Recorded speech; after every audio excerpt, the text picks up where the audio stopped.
Do you think that race plays a part in wealth distribution, or either a mindset that you can't or Today? cannot? Yeah. No. You don't? No, I don't. No. You and I, we're proof. Why would race have anything to do with it? Put your mind to what you want to do and go for that. It's kind of like religion to me. It's a good excuse for not getting there. Where are we in the United States of America in race relations and what you see from day to day in your life? Skip, they wouldn't want to ask me that. They wouldn't want my answer to represent it because God knows I have been nothing but blessed. My whole path, these 33 years have been nothing but a blessing. I have never, and never is a strong word, I've never dealt with racism, and I'm glad I didn't have to.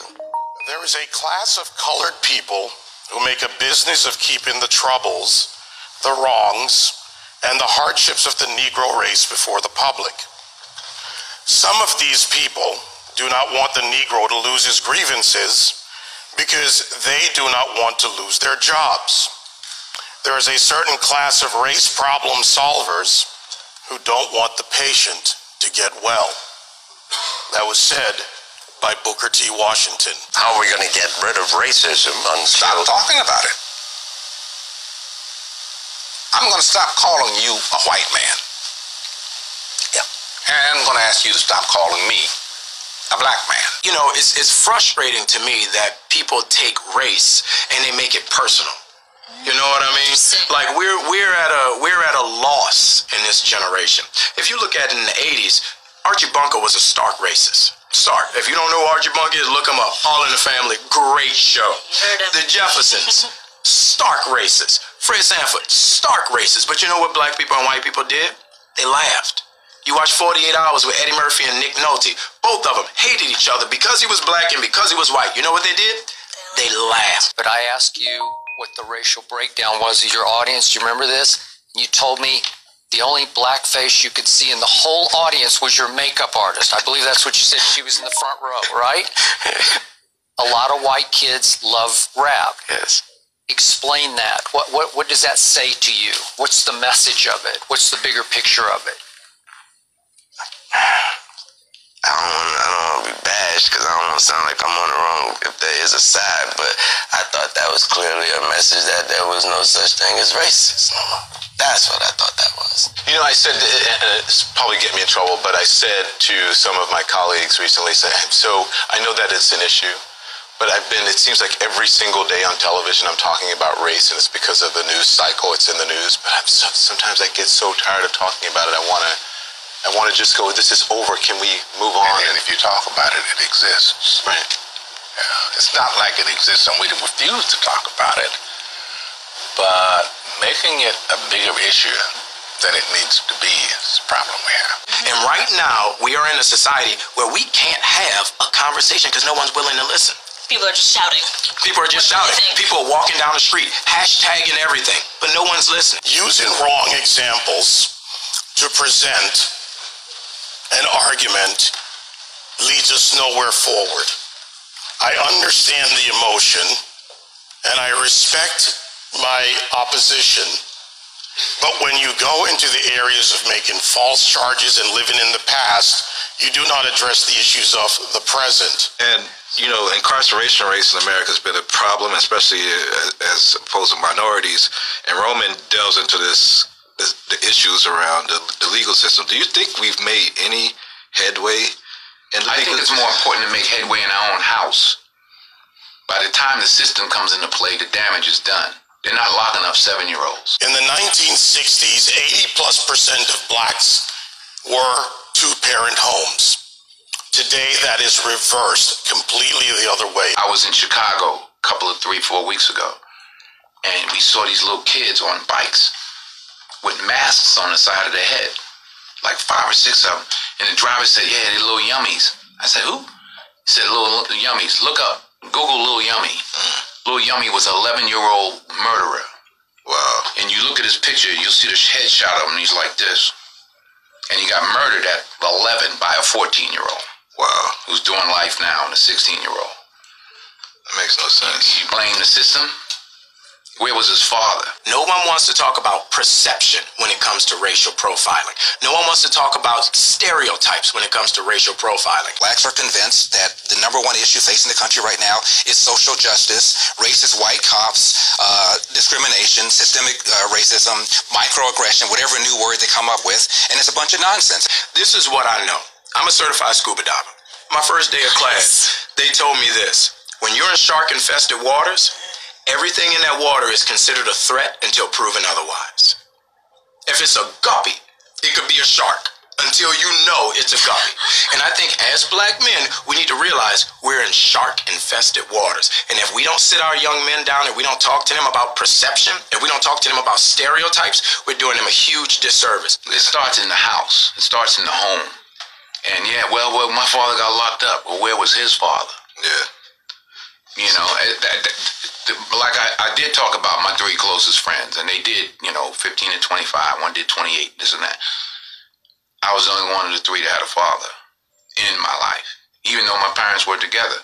But I still had a father who was a gentle man and a good example, and they didn't. We can blame the system if we want, but they didn't lock any of us up at 7. Yeah. We were all doing enough to get locked up at 13. My parents sent me in another direction. They didn't have anybody to help them, and they kept doing what they was doing, and the system got them. So the system is rigged, but why? All the more reason not to help it. The number one problem domestically facing this country is the breakdown of the family. And President Obama said it. I didn't. A black kid, or kid, not just a black kid, a kid raised without a dad is 5 times more likely to be poor and commit crimes, 9 times more likely to drop out of school, and 20 times more likely to end up in jail. So you're far more likely to end up in jail without having a dad than you are because of a white racist cop. Prime example, I got pulled over by the police, come over to my window, flash his light in my face, hand on my pistol. I can handle that 2 ways. I can start yelling and screaming and tell him he a racist and he don't know me. You doing this wrong. Or I can say, yes, officer, no, officer, are we done, officer? And both of them are going to have drastically different outcomes. Half the homicides in this country are committed by and against black people. Last year, there were 14,000 homicides. Not talking about suicides, I'm talking about homicides. Half of them were black, 96% of them black on black of that 7,000. Where's the Black Lives Matter people on that? What happens with young black men, everything is susceptible to the question of your manhood. And what's going on in these streets ain't got nothing to do with my manhood. Interesting. If I'm going to fight a police, I'm going to fight him in a controlled environment, a court of law. I'm not going to fight him on the streets. In Baltimore, where Freddie Gray was killed, Freddie Gray died in a van. I shouldn't say was killed, died in a van. Yeah. You have a city that's 45% black. City council is 100% Democrat. The majority of city council is black. The top cop at the time was black. The number 2 cop was black. The majority of the command staff is black. The mayor is black. The AG is black. And yet here we are talking about racism. I mean, it's absurd. All cops aren't bad cops. 99% of cops are really good dudes and women. 99% of the people I've met that are cops are dope. I have a lot of friends that are cops. But that 1%, that's the problem. And you want to give yourself every opportunity not to end up a statistic. 965 people were shot by cops last year and killed. 4% of them were white cops shooting unarmed blacks. In Chicago in 2011, 21 people were shot and killed by cops. In 2015, there were 7. In Chicago, which is a third black, a third white, and a third Hispanic, 70% of the homicides are black on black.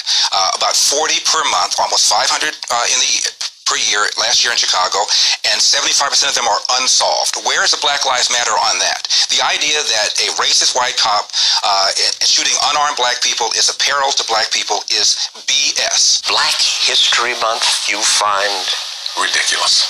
Why? You're going to relegate my history to a month? Oh, come on. What do you do with yours? Which month is White History Month? Well, come on, tell me. Well, I'm Jewish. Okay, which month is Jewish History Month? There isn't one. Oh, why not? Yeah. Do you want one? No. I don't either. I don't want a Black History Month. Black history is American history. Abraham Lincoln, as my colleague said, fought a war to preserve the Union. That republic allowed for the people of the United States, under our Constitution, to amend it, therefore removing slavery, and then moving forward to the Voting and Civil Rights Act, and also the suffrage movement for women. At the same time, and you would say it as strong as anyone, it's no excuse for them bombing and destroying your own neighborhood. And burning down wherever it's burning down storefronts, stores, and people with mobs is how they get turned into that. What's to be gained? You know, you stop for one split second to think burning and looting doesn't help you in any way. I understand y'all upset. But like it was already said, I doubt y'all half as upset as I am.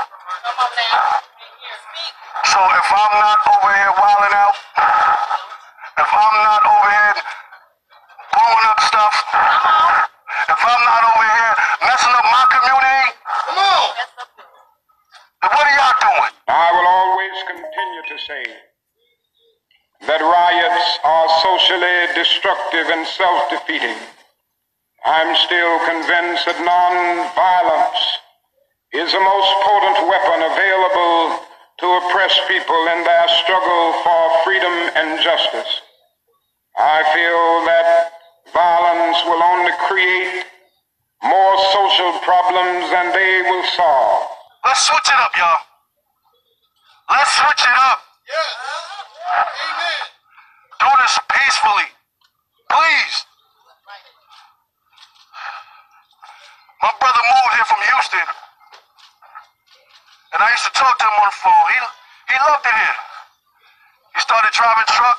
He was good. So I highly doubt. I know he would not want y'all to be doing this. So I will continue to condemn riots and continue to say to my brothers and sisters that this is not the way. Continue to affirm that there is another way.